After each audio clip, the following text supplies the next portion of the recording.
Hello, I'm Mr. Bob, and welcome to my Algebra 1 review series. This video covers Chapter 10, Section 9, titled Choosing a Linear, Quadratic, or Exponential Model.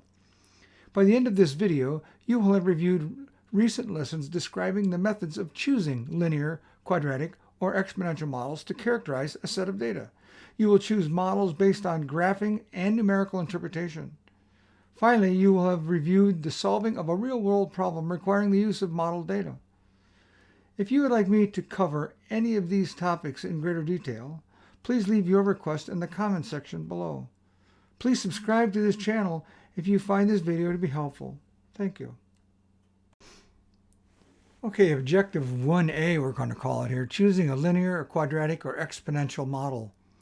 You can use the linear, exponential, or quadratic functions you have studied to model some data sets. Recall the general appearance of each type of function. We have the appearance of those functions in this chart right here. It says this summary here. It says linear, quadratic, and exponential functions. A linear function, as we know, is y equals mx plus b, is a straight line.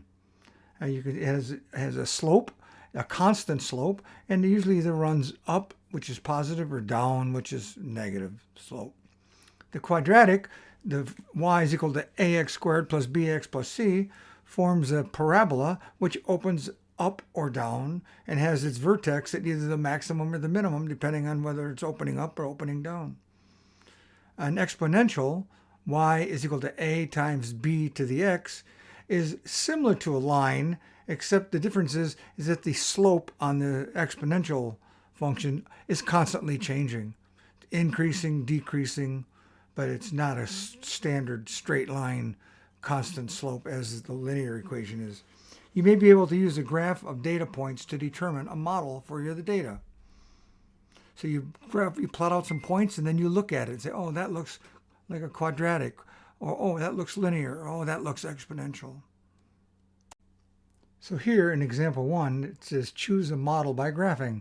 So what we're doing here is we have 3 sets of data.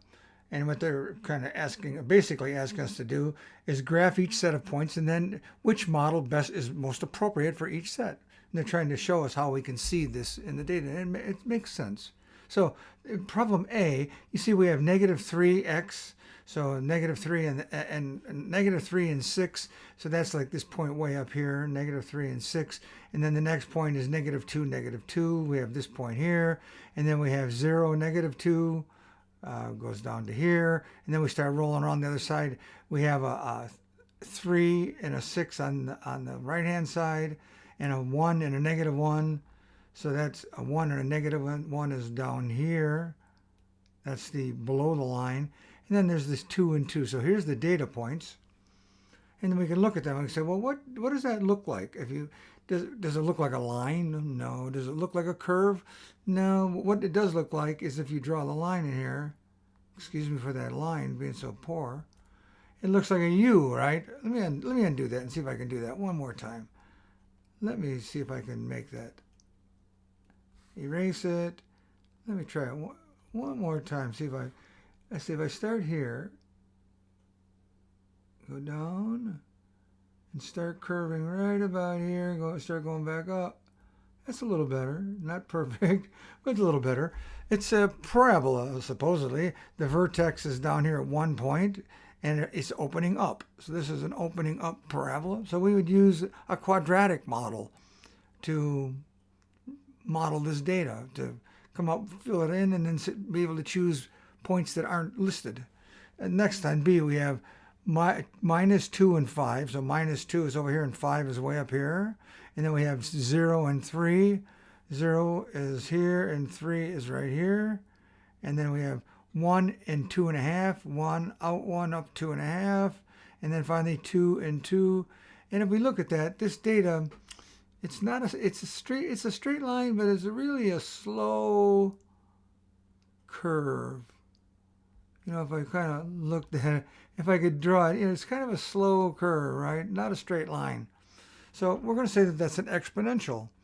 If it was a little more aggressive in the slope, you would have seen it better, but this is basically it, okay?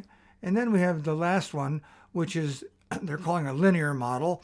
And we start off with negative 2 and 4. Here's negative 2, 4 right here. And then we go to negative 1 and 2, negative 1. Let's see, where are we? This is 4, negative 1 and 2 right there. And then 1 and negative 2, 1 and negative 2, and then 2 and negative 4. Here's 2, negative 4. And if you draw a line through that, hopefully it'll look very straight.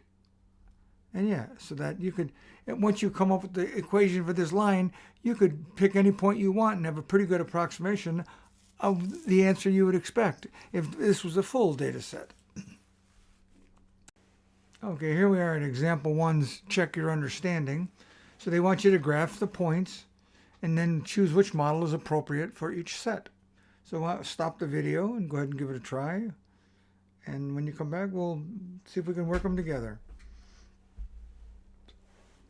Okay, now that you're back, let's go to A. What's the first point? Minus 1.5 minus 2. So minus 1.5 is right about here. Minus 2 is right down about. So the first point's right about here. And then we have a 0, 2. Here's 0, 2. It was negative 2. 0, 2.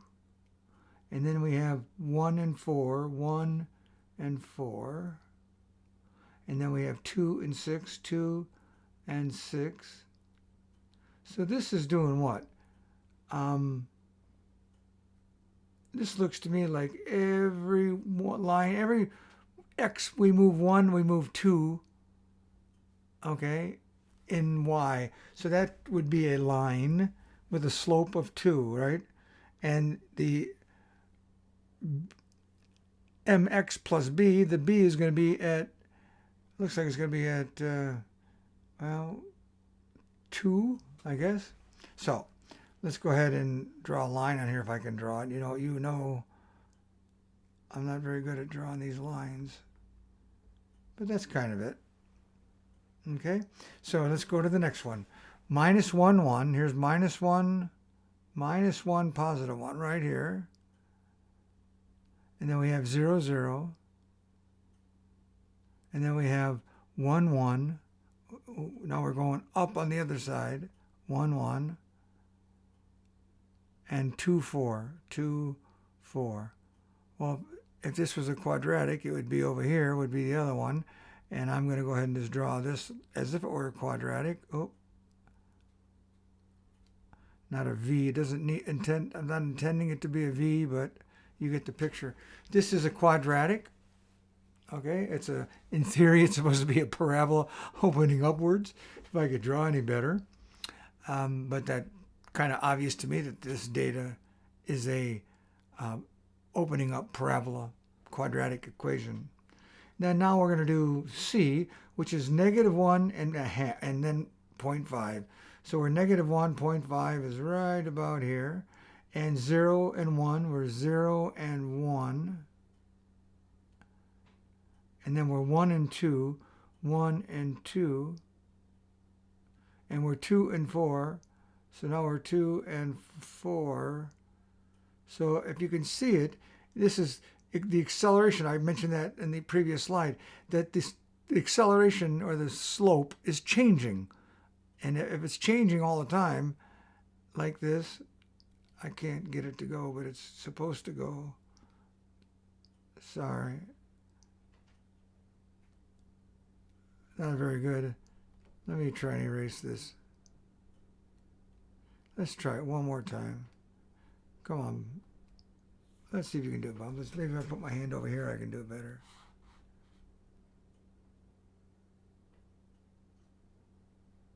No, I can't. Anyways, you can see what I'm trying to do. It's a curved line. Okay, objective 1B, it's another slide. Choosing a linear, quadratic, or exponential model. You can also analyze data numerically to find the best model. In lesson 5.6, you learned that the terms of an arithmetic sequence have a common difference.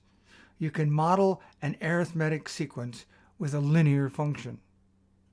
Okay, and what they're showing us here is that for every x value, negative 2, negative 1, 0, 1, 2, Every move of 1 on the x-axis gives us a move of 4 on the y-axis. So this is literally a line with the it has y is equal to mx plus b. So the slope here is this 4. So every change in x, we end up with the times 4. And the offset is at 0. So this would be 4x plus 6 would be y is equal to 4x plus 6. So if necessary, the y coordinates have a common difference of 4. A linear model fits the data. And note that if necessary, to firm up your knowledge of arithmetic sequences, you should revisit that section of your textbook. If as we move forward and look at these models, you need to firm up a little of your past studies. Okay, choosing again a linear, quadratic, or exponential model. In lesson 8.6, you learned that the terms of a geometric sequence have a common ratio. Not a common difference, but a common ratio. You can model a geometric sequence with an exponential function. So what they're showing you here is that you move from -2 to -1. You have a move of 1, and it's always times 3. Okay, always times 3.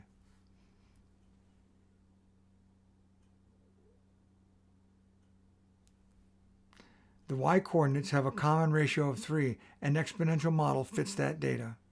Notice, if necessary, to firm up your knowledge of geometric sequences, you should revisit that section in your textbook also.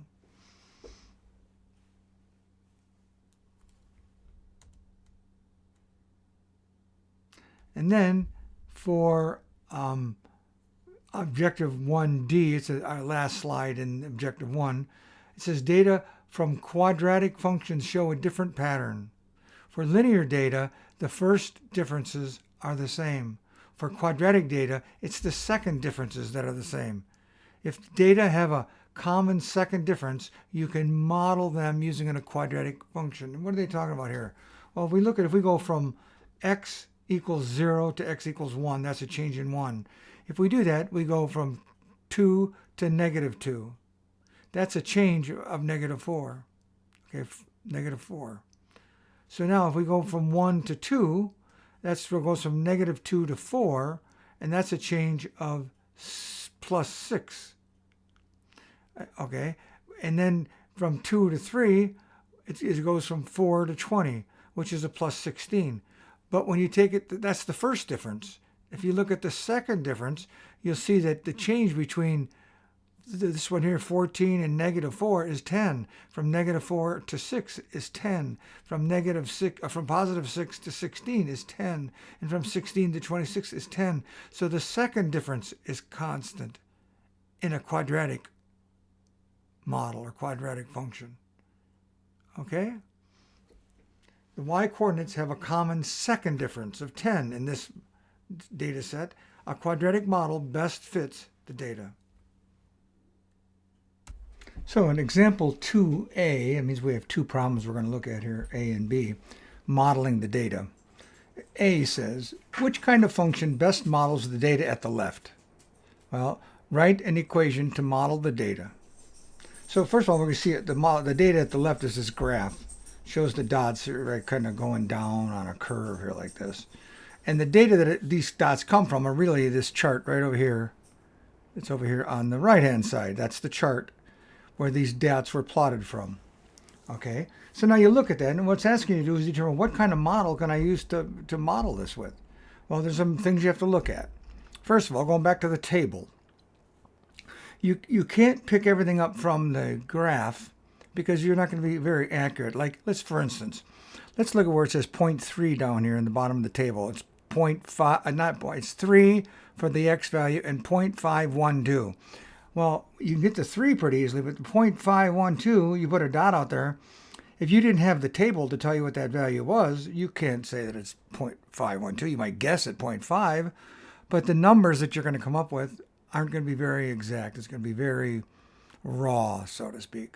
So you're not going to get an exact the data we're going to be talking about here, it won't be exact. It's going to be near, but not exact. So you literally need the table data, or you need to create a table somehow from reading data.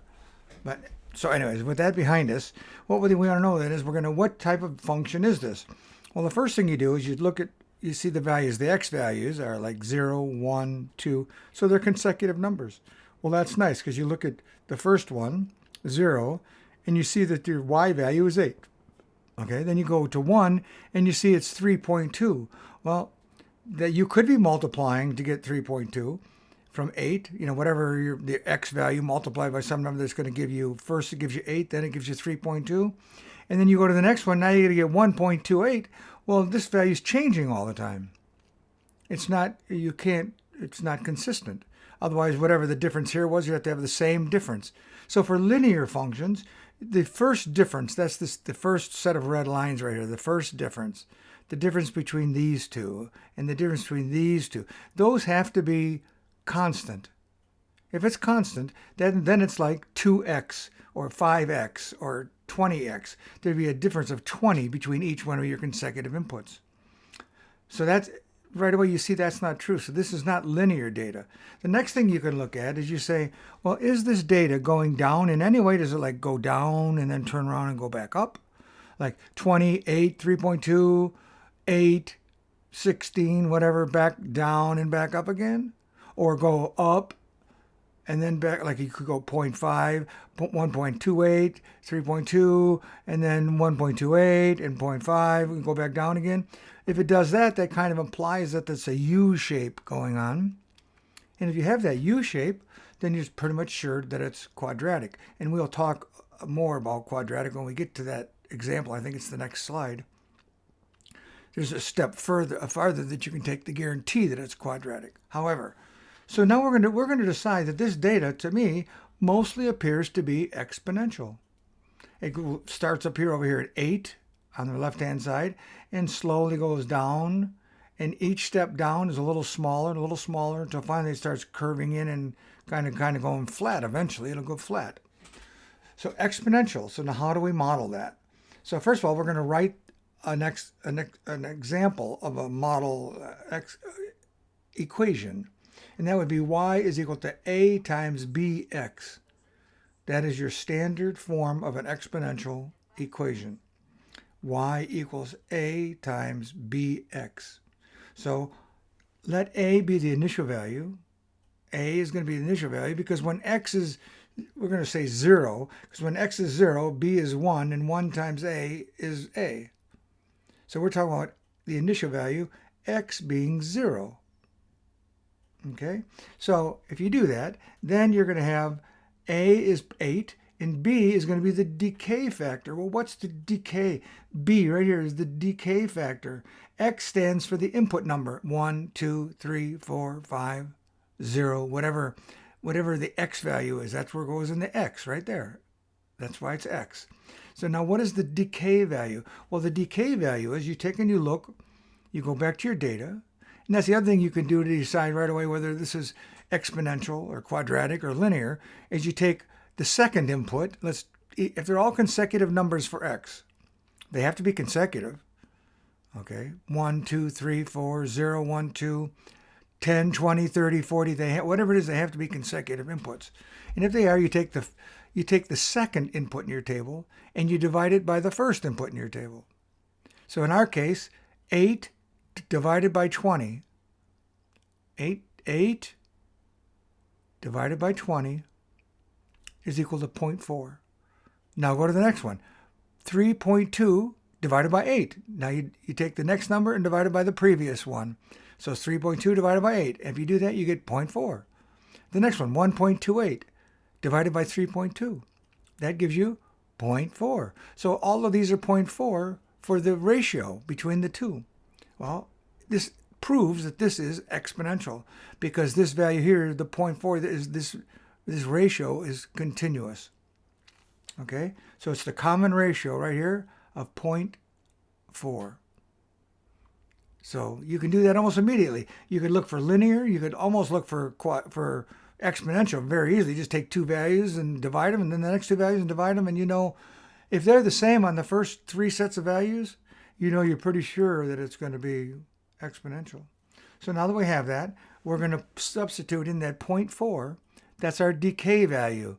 Each one is getting, the difference is getting smaller by that amount. So that's it right here. I have a decay, let B be the decay value of 0.4. So now you write the equation. Y is equal to 8 times B, A times B to the X. 8 times 0.4 to the X. So now we're going to test it. We've got our equation. Well, how do we know that that data fits? Well, take another couple points and not using the point you used to start with. We used the 0 and 8 to start with. So we're going to do 1 and 2, I guess, here, or 1 and 3. How about 1 and 3 they're using? In the example, we're using 1 and 3. So we'll take a 1. You put 1 in the x value right here. Put the 1 in the x value. And 8 times 0.4 to the first power. 8 times 0.4 to the first power is 8 times 0.4. Okay? And then, so you get 8 times 0.4 gives you 3.2. And guess what? When you put in a 1 right here, you get a 3.2 for the y value. Looks pretty good. Looks promising. How about put a 3? Let's jump and do the 3 value. If you put a 8 times 0.4 cubed, you're going to get 8 times 0.064. That's 4 cubed. 4, 16, 64. And then you take and complete the multiplication and you get y is equal to 0.512. And there it is. 3, a value of x equals 3 gives you a value y equals 0.512. Case closed. 0.1, 32 and 0.3, 0.512 are both data points in our graph. And the equation is therefore, or the equation y equals 8 times 0.4x, 0.4 to the x power, models our data. If you have any questions, write it in the comment below and I'll address it for you. Okay, so now example 2b, modeling data. Problem B, which kind of function best models the data at the left? Write the equation to model the data. So same as we did in slide A. Let's look at this. We can start off by, we know that the data that the chart was created from is this data right here, over here on the right-hand side. It's that chart. Okay, and we can see that 0, we get 0, 0. That's the start point right here. Okay, so we look at the data. We say, is it a line? Well, right off the bat, you can see, no, it is not a line. It's curved. So we can steer away from it being linear. If it was really looking straight, we'd say, well, this may very well be linear, but let's stay away from it. Now, the only thing we need to know, is it quadratic? Is that a curve 1/2 of a parabola, and we're missing the negative side of the x terms? Possibly. Or is it exponential? Well, the first thing we got to do, if you do quadratic, we have extra math to do, but we can certainly find out if it's exponential right off the bat, and that is by going to pick a couple spots on the table, and I'm going to pick 1, 2, and 3. I'm going to take the y value right here. I'm going to go to a red color. How's that? I'm going to take the y value right here and divide it by 0.3. And we're going to get 4. Okay, nothing wrong with a 4. Let's go to the next point, 2.7. And I'm going to divide that by 1.2. And what are we going to get? We're certainly not going to get 4. We're going to get something less than that. We're going to say, what was it? 2.7 divided by 1.2. 2.25. It's not 4. Right off the bat, this is not exponential. So therefore, it's probably quadratic. And now we have to prove it's quadratic. Well, the way you do that is you go back and you look at the differences. You go to the first term, you take the second term and subtract the first term. We get 0.3 right here. Take the third term and subtract the second term. We get 0.9. Then we do the same thing. We get 0.15. Then 4.8 minus 2.7 gives us 2.1. Now we take and we look at the difference between 0.9 and 0.3. It's 0.6. How about 1.5 and 0.9, it's 0.6. How about 2.1 and 1.5, it's 0.6. Pretty much proving that this is quadratic data. So I do it that way. I look for a line. If the differences between the y values are constant, it's more than likely a line, and especially if it looks like a line. If there's a curve in it, if you can see that it's quadratic, that's one thing. Or if it's like this one here, you can't tell, then you have to really delve into it a little more deeply. But the second thing I would do is do the division for the ratios and divide this, say, the second term by the first term and the third term by the second term. And if those numbers are the same, it's exponential. If not, it's quadratic. So think about that before you get moving on to your tests in the future. Try to commit that to memory a little bit. So let's write it. So what is a quadratic equation? Y is equal to ax squared. It could be ax squared plus bx plus c, right? It could have all those values, but all we need is ax squared for this problem, especially because the data seems to start at point 0. If it was some other point than 0, 0, 0, we might have had to have added a plus a bx or plus a c, okay? So y equals ax squared. So let's substitute in, let's pick a value. Pick something that looks easy. Let's pick the 0.2 right here. Let's pick, I'm going to change it back to blue. Let's pick 0.2 right here. 0.2. At 0.2, our y value is 1.2. Right here, 1.2 for our y value. So we stick in a y value. Y equals 1.2. And the equation says the a value is what we're trying to solve. We need to find an a term. We don't have an a term, but we know what point this was. The x point was 2. So we stick a 2 in our x point, and we're going to square it. So 1.2 times a times 2 squared is 4a. 2 squared is 4, so 1.2 times 4a. 1.4 equals 4 times a. So now we solve for a, and we get 0.3 is equal to a. You divided each side by 4. 12, 1.2 divided by 4 is 0.3. Now that we have our equation, y is equal to 0.3 x squared, we go here and try a couple terms. If they fit, then we know we've got a good answer here. And so what we can do is we can, right off the bat, we can go in here and say 0.3 and pick, say, the third point, 3 for our x value squared. 0.3 times 9 is 2.7. And if we look over here, the x value of 3 gives us 2.7. We could put in a 4. 0.4 is, we're looking for a 4.8 if x is 4. So 0.3 times 16, 4 squared times 16 is 4.8. We have our value. The other thing you can do, of course, in making sure and guaranteeing, I think we did talk about it, right? The second difference, I don't know if I said the second difference. We're looking for the second difference. That proves also that this is quadratic because the second difference is constant. I'm not sure if I exactly said that. A common second difference. Okay, so 3.217 and 4, 4.8. I don't think I said that correctly. 3, 2.7 and 4, 4.8 are both data points in our data.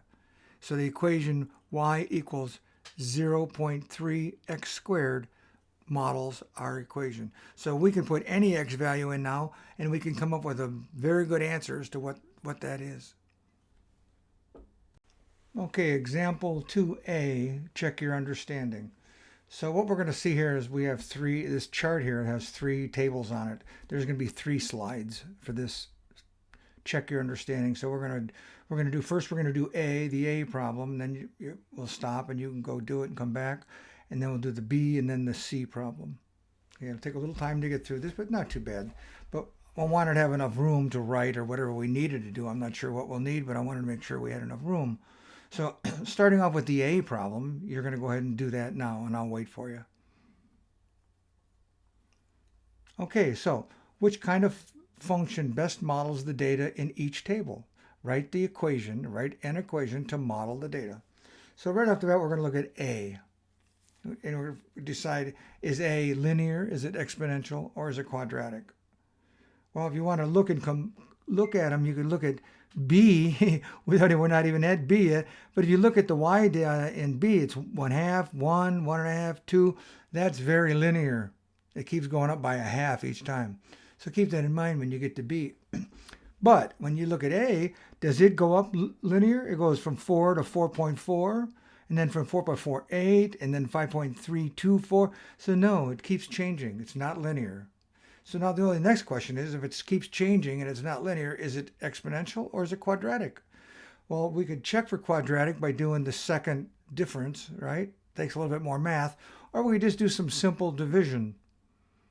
We take the first three terms, 0, 1, and 2, and take the y values and divide them. Take the y value from 2 and divide it by the y value from 1. And we take the y value from 1 and divide it by the y value from 0. And if the answer is the same, then we know it's exponential. Let's try it. So I'm going to start off with, where's my pen? There's my pen. We're going to start with 4.4, and we're going to divide it by 4. And that equals 1.1. Now let's try 4.48 divided by 4.4, and that equals 1.1. Well, case closed. We now know that this is exponential. So what is the equation for an exponential? Well, it's the equation that you're looking to solve here is y is equal to a times b to the power of x. And b is this term we just came up with, the 1.1. And the a is the starting value, where you start this function from, the point. Well, where we started from is 0. So we're going to have a 4 as our starting point. So to write that equation, we're going to say that y is equal to 4 times b, which is 1.1. I'll put parentheses on it, to x. That is the equation. If you'd like to try one, let's go ahead and try one. Let's try the 1.1 and 4.4. So if you did that, you could say if you do that, we're going to have the x is equal to 1 here. So it's going to be y is equal to 4 times 1.1 to the first power. Well, what is 4 times 1.1? Because anything to the first power is itself 1. So 4 times 1.1 is 4. Y is equal to 4.4. If you go up here and you look, when x is equal to a 1, y is equal to 4.4. Correct. Okay, let's go to the next one. Okay, example 2b, check your understanding. This is the next slide. So go ahead and pause the video and try the data for model B and determine whether it's what kind of function this is or the data will be modeled by, and then write the equation. Okay, now that you're back, let's go ahead and try it. So when you look at it, the first thing we see when we look at B, we look at the data, and we always check for, is it linear? And the way we know it's linear is if we have consecutive x inputs, 1, 2, 3, 4, or as long as they're consecutive, they have to be consecutive inputs, whether it's 1, 2, 3, 4, or 2, 4, 6, 8, or 10, 20, 30, 40, doesn't matter. Then we look at the y value, and the difference between them has to be the same. Well, in our case, it's 0, 1, 2, 3, 4, and we go from 1/2 to 1 to 1.5 to 2. So the difference between each one is 1/2. So we know now that the difference is 1/2. Now it will be nice if we write down the equation. Since it is 1/2, it's a linear equation. We're going to write down the equation y is equal to mx plus b. B is our y-intercept. And the y-intercept is found by when you set x equal to 0, you get the y-intercept. Well, now you see that our y-intercept is 1/2. So now we're going to write y is equal to mx plus 1/2. So now all that's left is figuring out what is m. So if we pick out, in order to find out m, let's pick a value on the chart. Any value, but let's pick an easy one. So let's do the ones. 1, x value 1, y value 1. So now let's write it. 1 equals m times 1 plus 1/2. So now let's solve for m. So to solve for m, this is just m, not m times 1. It's just m. So we're going to move the half to the left-hand side to get m by itself. So if we take 1 and subtract a half, we get 1/2 equals m. And the halves disappeared because it was 1/2 minus a half. So they're gone. So m is a half. So now we can write our equation as y is equal to 1/2 x plus 1/2. Okay, there's our equation that models the B data. Let's go for C now. Okay, now we're on our third slide for this set of data. Which kind of function best models the data? And write an equation to model the data. So go ahead and do that. When you get back, we'll do it together. Okay, so looking at the data, what do we have to determine here? Is it linear? First thing, is the difference between the y values, first of all, x values, are they all consecutive? Yes, they're consecutive. Like I said, it could be 2, 4, 6, 8, 10, 20, 30, 40, as long as they're consecutive. And ours are 1, 2, 3, 4. So it's 1/2, 2, 4.5. These are all negative, by the way. -4.5, -8. So are they constant? Is the change between each one? Is the difference between x equal 2 and x equal 1 the same? Well, the difference is 1.5 there. And from 3 to 2 is 2.5. So they're not the same. Okay? So they're not, it's not linear. Okay? Is it exponential? Well, if I divide 2, right here, if I were to divide -2, not worrying about the negative signs, if I divide 2 by a half, I get 4. So 2 divided by 0.45 equals 4. And so what if I take what is 4.5 divided by 2?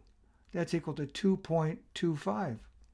So we know that these aren't the same, so this cannot be exponential. It has to be quadratic. And if it's quadratic, the equation for quadratic is y is equal to ax squared. And it could be ax squared plus bx plus c, but there's no c and there's no b for us to deal with here. First of all, there's no c. If you look at the data, when x is 0, if it was bx, this ax term would be 0. And if there was a c in it, it's 0. So right, there's no offset, there's no y-intercept, that's not 0. So there's no shift. So since it's 0, you leave it out. And there's no bx, there's no shift in the x-axis, but we're not going to worry about that now. So let's just talk about the ax squared part. So now we have to put a value in. So let's pick a value that looks like it would be easy to resolve.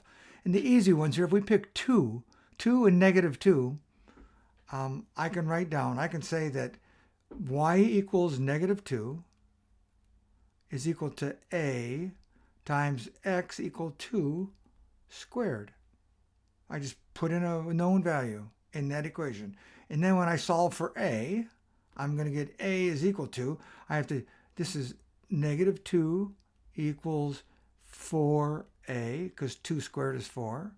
I have to clear the 4 by dividing by 4 on each side. And when I do that, I get -1/2 is equal to a. 2 divided by 4 is 1/2, negative. A is -1/2. So now I write my equation, right? Y equals a, which is -1/2, times x squared. So whatever the x value is, we're going to get our quadratic data out of it. Okay, example 3a, a real-world problem. Suppose you are studying frogs that live in a nearby wetland area. The data at the right were collected by a local conservation organization. They indicate that the number of frogs estimated to be living in the wetland over a 5-year period. Determine which kind of function best models the data and write an equation to model the data. So step 1, what are we going to do at first? Well, the first thing it says graph the data to determine which model is most appropriate. So here's the data in the chart right up here in the upper corner here. Here's our data up here. And we're going to graph it. And you see when x is 0, y is 120. So you see we're moving down on an angle. It's a negative line, if you will. So the question is this a straight line? Is it linear or perhaps exponential? It doesn't really look quadratic. But so if I see, when I look at 0, I see 120. And when I see 1, I see what looks to be very close to be 100. Very close. So that's almost a straight line. And then when I go to the next one, I go to 2, it looks like 14, right? So it's not the same. The distances are different. So I'm going to say that this is probably exponential. Okay? It has a slight curve to it. So let's pretend like it is. If it isn't, we can always correct our thinking. Well, when you get over here to test for a common ratio, what do? You take this, in our case, we take the second term, right here, the second term, 101, and divide it by 120. And we get 0.84. And then when we take the second term, or the third term, and divide it by the second term, we get 86 divided by 101, we get 0.85. They're very close, and this is real data, so you have to kind of imagine that they're very close to each other. How about dividing 72 by 86? You get 84. Look at that. 3 of them in a row are almost 84. And then when you do the last one, 60 by 72, you get 83. This is more than likely definitely an exponential growth. Okay? So I think this is where we are. We're going to move on to step 3 with this now. Okay, and since we decided this was an exponential model, that was our decision, the function we're going to use is right here, y equals a times bx. And we have to find the a and the b. Well, the b we just found in the previous slide was 0.84, right? And the a was 120. Remember, it was 0 and 120, right? Test for the point 100, 0 and 120. We can't test for that over here in 4 because we've already used that point. That's why they tell us not to use that point. Use other points. So this is where we use 0 and 120. So our function now is y equals 120 times 84 to the power of x. And x is the number, 1, 2, 3, 4, 5 years, right? So that'll model your data. And here it is. Test 2 points other than 0 and 120. 0, comma 120. So y equals 120 times 0.84 cubed is equal to 71. And y equals 120 times 0.84 to the 4th power is 60. And if you recall, those points from the previous slide were 3 and 71, which is very close to 72, which it should have been 72, or 72 is what we had, and 71 is the real answer. And then the final point, 460, okay, it's very close. They almost match. Y is 60, 4 and 60 matches perfectly. So our equation, y equals 120 times the quantity 80.84 to the x power of x, models the data correctly. Okay, example 3, check your understanding. You have your own problem to do now, and then you do it on your own, and then we come back, we'll try it together. But it says the profits of a small company are shown in the table to the right. Let x equal the corresponding to the year 2000. It almost doesn't even matter what the year 2000 is because we don't use the year 2000 for any reason, but there it is. So you go ahead and stop the video and come back and we'll try it together. Okay, now I assume you've done that. So let's look at the data. It says, first of all, the profits of a small company are shown in a table to the right. Let x equals 0 correspond to the year 2000, it says. Determine the kind of function that models the data. Well, is it linear? It goes between 1 and 0, it's 5,000. Between 2 and 1, it's 15,000. Between 3 and 2, it's 24,000. No, it is not linear. It has to be a same number each time, the difference. Is it exponential? Well, exponential would be we'd have to divide 20,000 by 5,000, and we're going to get 4. If you divide 44,000 by 20,000, you're not going to get 4. You're going to get 2 point something. Okay? So that is not the same ratio between these numbers. So the only thing left it can be is to probably be a quadratic function. So we're going to choose quadratic. Determine the kind of function. I'm going to say, where are we? Right here, quadratic.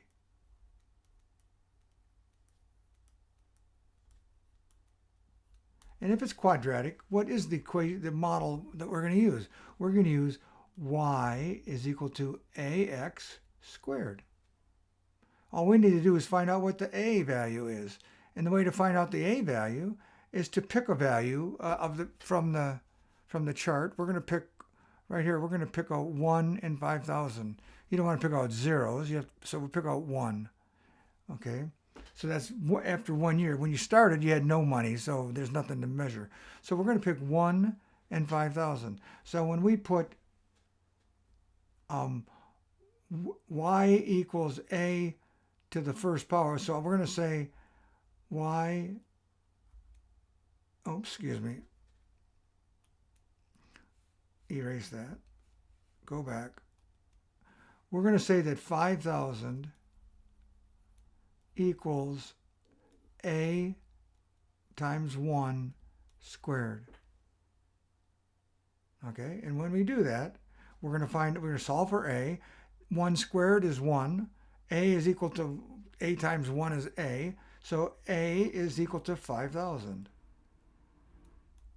5,000 equals a. So now we know what a is. The equation is easy because it's y is equal to a 5,000 times x squared. There it is. You can check them. You could try put a 2 in there. If you put a 2 in, let's try it. Let's put 2 for x, it's 4. So y, let's do it right here. Y is equal to 5,000 times 2 squared, right? 2 squared. Y is equal to 5,000 times 4. And y is equal to 20,000. Does that work? Yes, it does. When y is 2, the answer is 20,000. Yep, that works. Okay.